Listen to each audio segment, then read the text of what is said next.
बातम्या आणि बरंच काही. नमस्कार, मी सुद्धा महाराष्ट्र खबर न्यूज मध्ये आपल्या सगळ्यांचं स्वागत.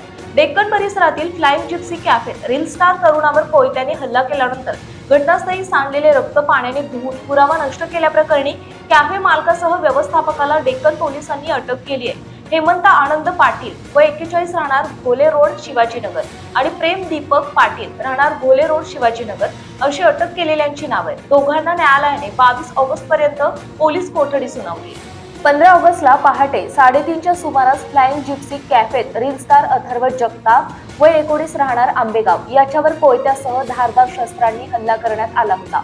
या प्रकरणात 2 तरुणींसह 7 जणांना यापूर्वीच अटक करण्यात आली असून एका अल्पवयीनाला ताब्यात घेण्यात आले. हल्ल्यानंतर अथर्व जखमी होऊन कॅफेतच कोसळला.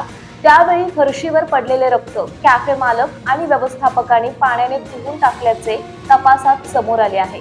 तसेच कॅफेतील सीसीटीव्ही फुटेज देण्यास टाळाटाळ करण्यात आल्याचेही पोलिसांच्या तपासात निष्पन्न झाले आहे.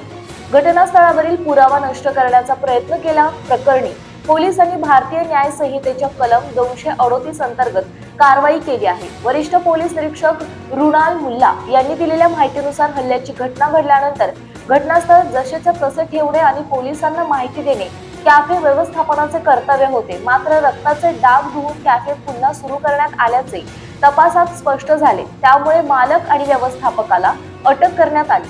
दरम्यान कॅफे बंगल्याच्या आवारात सुरू करण्यात आल्याने तसेच आवश्यक परवानग्यांचा अभाव असल्याचेही पोलिसांच्या निदर्शनास आले आहे.